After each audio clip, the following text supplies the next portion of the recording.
question. Shadow Foreign Secretary, Andrew Mitchell. Thank you, Mr. Speaker. May I ask the International Development Minister if she will make a statement on the situation in Sudan? Thank you, Mr. Speaker, and I'm grateful to the Right Honourable Member for bringing this urgent question to the House and for ensuring that we do indeed discuss this appalling situation that we see currently in Sudan. Now, since conflict erupted between the Sudanese armed forces and rapid support forces in April last year, Sudan's witnessed one of the world's most severe humanitarian crises. Humanitarian access continues to be deliberately blocked and atrocities are being committed on a horrific scale. The UK is at the forefront to respond to this crisis. Yesterday, at the UN Security Council, the UK condemned the horrific escalation in violence in Al Jazeera state over recent days, with the rapid support forces reportedly shooting indiscriminately at civilians and committing heinous acts of sexual violence. In September, as world leaders gathered for the UN General Assembly, the UK convenes an event with partners to draw international attention to conflict-related sexual violence in Sudan. That followed my visit to South Sudan, where I spoke with some of those who've been impacted by this horrific violence. And on the 12th of October, Her Royal Highness the Duchess of Edinburgh also visited the Chad-Sudan border to witness the impact of the conflict of Sudan on women and girls and shine a light on the deteriorating situation.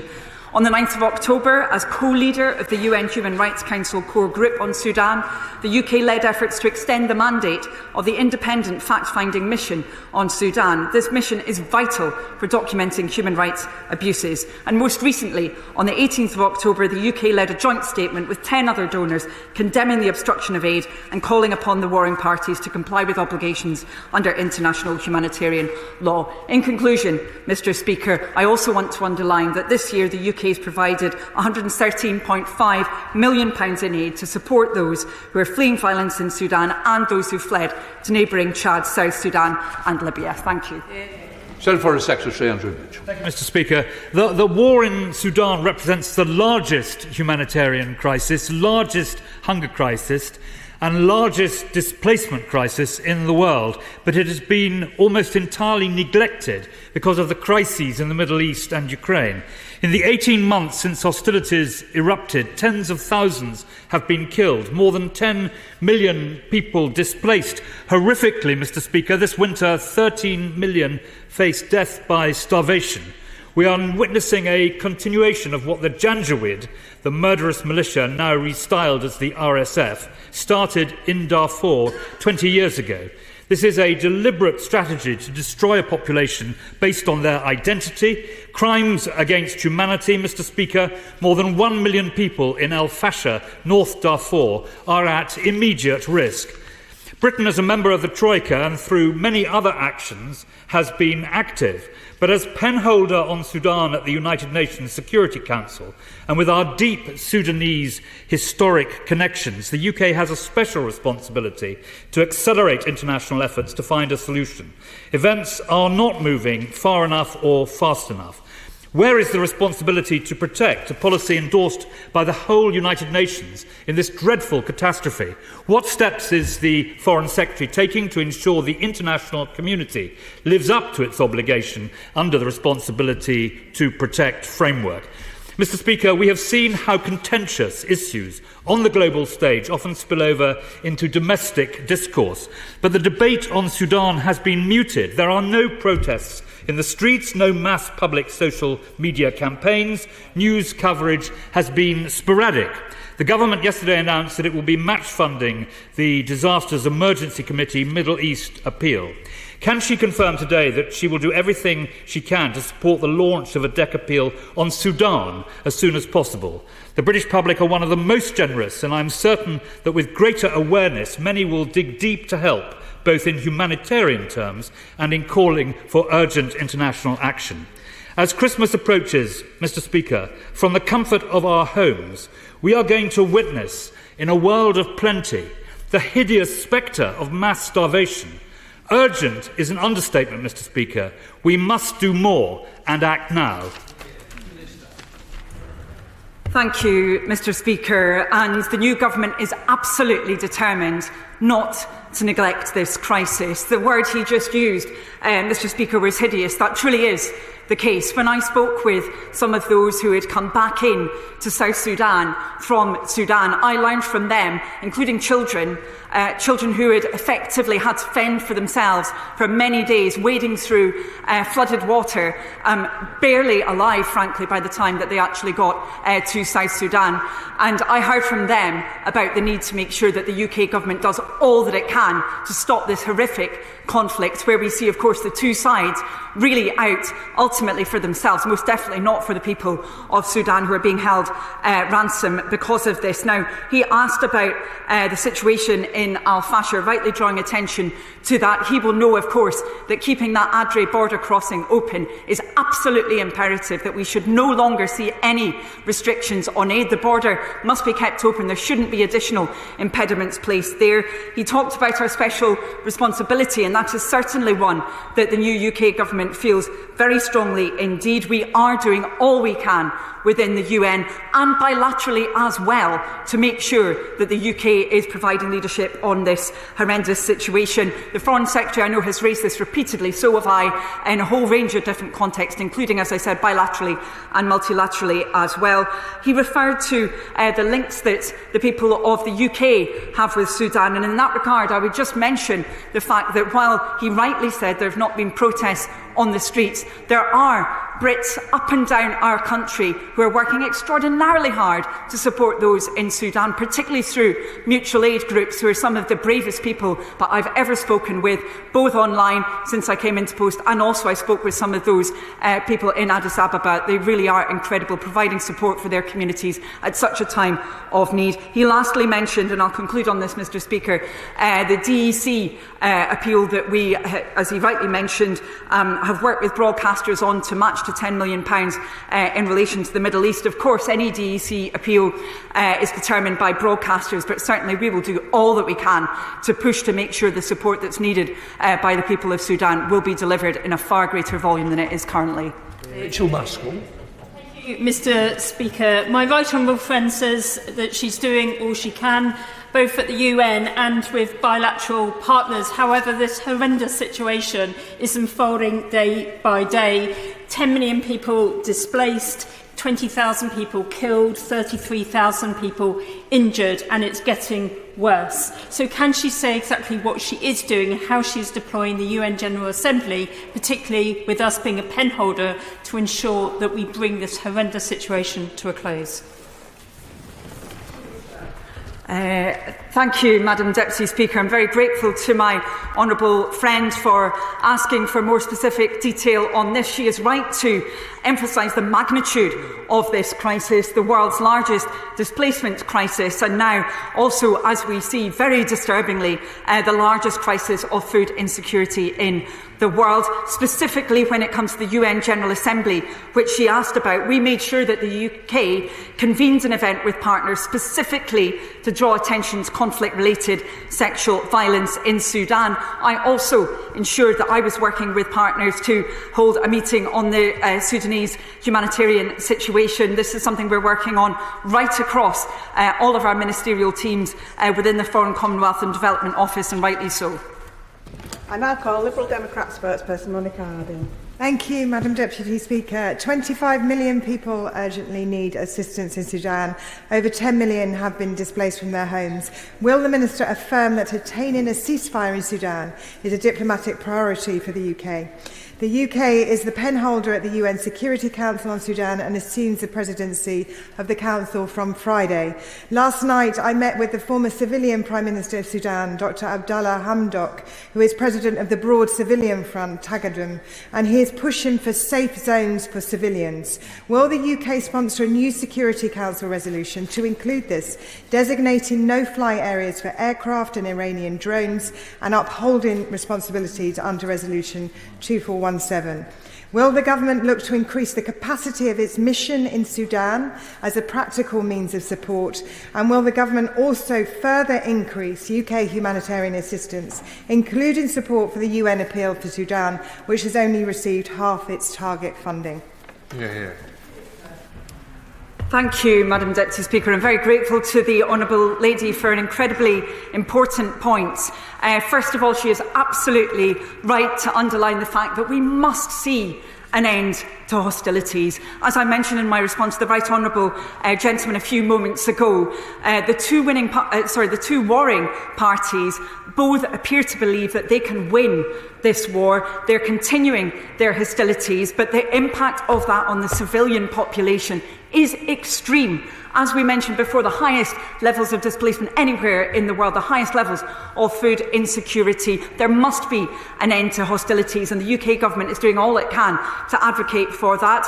I'm very pleased to hear that she met with the former leader from Sudan, Hamdok, from the transitional government. I have also met with representatives from Takadum, a really important civil society organisation. I met with them when I was in Addis Ababa. Their voice must be heard, and it really must be heard when it comes to the protection of refugees. We've seen so many attacks on them, on internally displaced people in Sudan, and attacks on civilians as well. We will continue to argue against that. She asked about our activity within Sudan. Well, Richard Crowder is the newly appointed head of British Office Sudan and the UK Special Representative to Sudan. He's working incredibly hard on this, as I also mentioned, are all of the ministers within the Foreign, Commonwealth and Development Office. Thank you.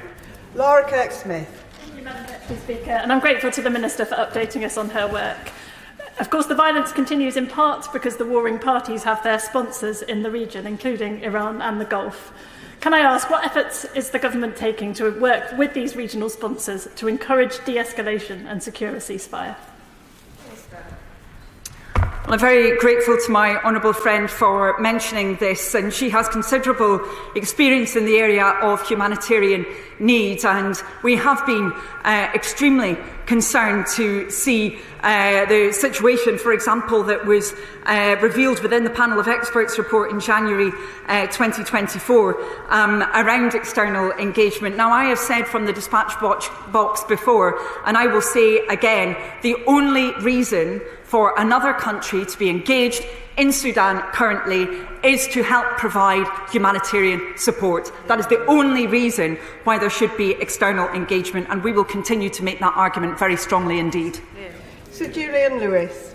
Both front benches seem to be united in their passionate concern about this terrible conflict. Does the Minister agree that if this were happening in a conflict on the continent of Europe or in the Middle East, it would be on our national news night after night after night? Why does she think our broadcasters seem to give a second-order priority to a conflict as terrible as this? I mean, the Right Honourable gentleman asked a really important question, and it's one that I've been really struggling with as well. Without dwelling on this, hearing from those who had been directly impacted by this crisis and the horrendous times that they had spent trying to escape the violence leads one to the conclusion that there must be more of a focus on this situation. The most appalling outcome would be that some years hence, people might look back and say, why did the international community not do more? So this government is determined to use every lever, multilateral and bilateral, to try and force change and to try and make sure the people of Sudan are protected. Alice MacDonald. Thank you very much, Madam Deputy Speaker. A UN investigation found today that rape is widespread in Sudan. The accounts are horrific, yet, as we have heard, the conflict is the world's forgotten war. How will the UK use its presidency of the UN Security Council in November to ensure the crisis is no longer forgotten and the world acts, including on sexual violence in conflict? Well, my honourable friend raises an incredibly important issue, and again, I know that she has experience in this area, and the UK government has repeatedly condemned atrocities and called out human rights violations, especially conflict-related sexual violence that's been committed by parties to the conflict. We've called that out within the UN Human Rights Council, also within the Security Council. We're also making sure that we're supporting fact-finding missions. I was very pleased that we managed to secure the support of even more countries for that UN fact-finding mission. It's incredibly important because the voices of women, girls and indeed boys as well who are being subject to sexual violence must be heard, and there cannot be impunity for this. Ellie Chowns. Thank you, Madam Deputy Speaker. The brutality of violence in Sudan, the effect on destruction of agricultural systems, trade routes has led to extreme food insecurity that we have seen. Does the honourable member share my admiration for the local emergency room organisations that are doing what they can to support local people? Can she say what she will do to ensure that international aid can get through to those actors on the ground? Because in the absence of international agencies, international forces, they're all that is there. And what will she do to ensure that aid can continue to get across from the border from Chad? Thank you. Thank you, Madam Deputy Speaker, and I'm very grateful to the Honourable Lady for referring to the emergency response rooms. I had a meeting with a number of those involved with those mechanisms, and what we're talking about is ordinary Sudanese people who have taken extremely brave steps to make sure that they are supporting their local communities with desperately needed humanitarian aid, food, water, other supplies that they really do need right now. I have to say, as a cooperator, a Cooperative Party MP, I believe they showed the very best of mutual aid and incredible courage at the same time. The UK is working with the UN on this because we need to make sure that those individuals are supported in the incredibly important work that they're doing. And on the subject of aid from Chad, we will continue to push to make sure that Adre border crossing is kept open and that there aren't bureaucratic and administrative obstacles to aid getting through from there. Thank you. Yeah. Steve Race. Madam Deputy Speaker, what discussions has the government had with regional actors to bring to bear pressure on the RSF and the SAF to make sure that humanitarian access to the country is allowed to prevent the severe starvation that's ongoing at the moment? So I'm grateful to my honourable friend for raising this. We've had a number of discussions with a whole number of bilateral partners, both within the region and outside it. In fact, I discussed this matter with the US aid administrator last week when I was at the World Bank annuals, but we have of course had discussions with regional actors as well, a whole number of them, particularly with countries in the Gulf, but beyond that as well. We know many of them have got relationships with individuals in Sudan, and we're really pushing for those to be utilised so that we can see that aid delivery that is so desperately needed. Chris Law. Madam Deputy Speaker, the UN Secretary-General yesterday warned that, and I quote, "Outside powers are fuelling the fire and intensifying the nightmare of hunger and disease for millions of people in Sudan." Now, the Minister's previously stated, and I quote, "The UK could not be clearer in our language that those engaged in this conflict and enabling a proxy situation are exacerbating the humanitarian crisis." So what precise actions is the UK Government taking to prevent this involvement and to stop arms from reaching the conflict zones? Well, I'm very grateful to the honourable gentleman for being of the same mind that we need to see an end to external engagement. We need to see the warring parties actually coming to the negotiating table. There's been a number of different efforts to achieve that, but sadly we have not seen both parties engaging to the extent they should have been. They must engage. We must also see civil society engaging, and we need to make sure that every single country is pushing towards that end. That's the only thing that is going to be ultimately preventing the suffering of the Sudanese people. Steve Yam. Thank you, Madam Deputy Speaker. May I ask the Minister, what is the government doing to ensure that the real picture impacting on civilians in the region is well known and better known, both domestically and to the international community?